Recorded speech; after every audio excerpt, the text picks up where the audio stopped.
Here on License to Thrill, we constantly trying to put you in the driver's seat, put you into control, and that's why we've created this Your Pitch, Your Wall. Your tweets on the match will feature here if they're selected. Dravid, you phenomenal, brilliant knock, the wall, IPL. Obviously, everybody praising Rahul Dravid. What a fantastic knock that was. And remember that this was his first competitive game of sorts after announcing his international retirement. Respect Dravid, what an innings in T20 format. Dravid silenced the critics. That's what Anand is saying. Let's take a look at another of those tweets. Unmukh Chand has looked uncomfortable against straight 140 plus deliveries. Is that a chink in his armor? We don't know that yet. And remember, he's very, very young, just about to turn 20. So he has a lot of time on his side. Sreesanth has bowled beautifully, a must option for South Africa tour. All right, so a lot of people already backing Sreesanth. What a ball, Sreesanth. Unmukt ko crease se mukt kara diya. All right, punning on that one. Well done, Rajat. But I'll come to you, Dada, first up. And what a phenomenal knock by Rahul Dravid. You made the point about him not having played competitive cricket, but the way he batted didn't seem like as if he'd been away. Yeah, he looked superb. You know, that's why they say class is permanent. He's 40 years of age, and it's great to see him bat like that in T20 format, which is good for the Rajasthan Royals. I'm surprised they won this game, to be honest, because before I came into this show, I was watching the game and Delhi were cruising, and I got a shock when at the break you said that they've lost. So from that point of view, I think it's a good win for Rajasthan. It's good for Dravid to get back into form and get runs. I wouldn't say get back into form, but get runs at the start of the tournament, because Shane Watson comes into this batting side, so he'll bring a lot of firepower into that batting unit. So it's good news for Rajasthan Royals. They've started off with a win, and more so a game away from home. Absolutely fantastic performance there. But I'll talk a little bit more about Rahul Dravid and take a look at the way he's gotten his runs. He was absolutely phenomenal. Look at that. This is a lesson for just about every cricketer, every batsman who wants to get his career into the IPL mode but has India ambitions, has ambitions of playing Test match cricket. Wouldn't you agree with that, Nikhil? Well, without a doubt, absolutely. You know, and you could clearly see when he was looking to up the ante, you look at that wagon wheel, you know, it's pretty much split evenly, more or less. That just shows the class. You know, he hasn't played competitive cricket over 10 months now. You know, spent a lot of time training, and he's come back and he was striking the ball like a dream. You know, it's good to see the ball going out there and being very competitive and looking to lead from the front. Anna, the man who actually played a phenomenal knock today was Stuart Binney.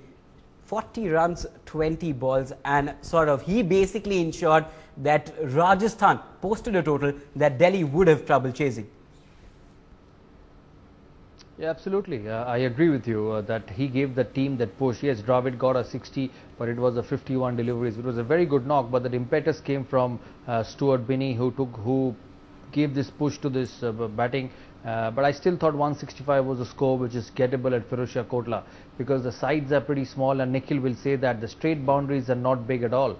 Obviously Delhi is struggling with their batting. There's no Virendra Sehwag. Kevin Peterson is in the stands with the knee surgery. There's Ross Taylor, who's gone to Pune Warriors. So they're struggling with their batting unit in the middle. Otherwise they should have cruised with this game. But that's the way T20 cricket goes, and you got to give credit to Rajasthan Royals.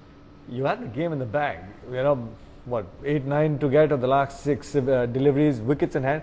I'm surprised with the kind of shots they were trying to attempt. When you need 8 in the last over, when you can go out there and clear the fence, when you've got the ability to go straight off, you know, you're playing these dibbly-doubly shots, you're getting clean bowled, leg befores, you're losing the number of wickets. I just feel that the Daredevils are missing somebody in that middle order who can finish games, who doesn't panic. With some of our domestic players, you know, it's been pretty difficult when you need 8 in over, 9 in over, which is very gettable in this particular format. I just guess that they're panicking a little too early, and I'm sure the support staff would be thinking, where do we get somebody in the middle order who's got some sort of quality, who can finish games? This game should have been in the bag for the Daredevils.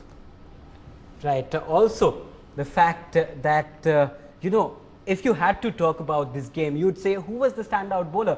But I am looking at the scorecard and I'm searching for names here. But then you'd have to say that Kemar Roach was absolutely phenomenal in that last over, Nikhil. Well, incredible.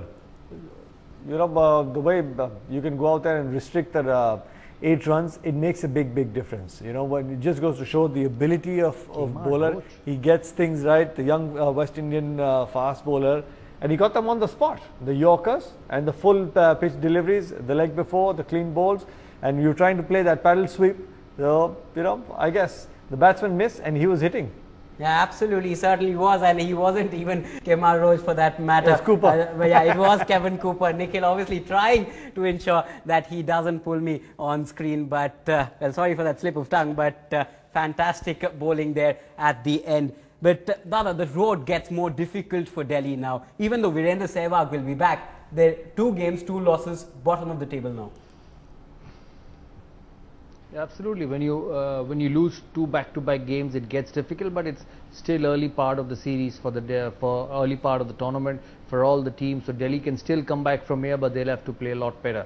They need to get Sehwag quickly on the park, and Sehwag needs to get quickly on the park for himself and for Delhi. So it's just the beginning. Yes, they are down 2 games, but it's still not over. I'm sure if they win the next 2 or probably 3, they will get back into this competition. But they'll have to make sure that they play better cricket. Alright, heartening words there from Saurav Ganguly. All you Delhi Daredevils fans, do not lose hope.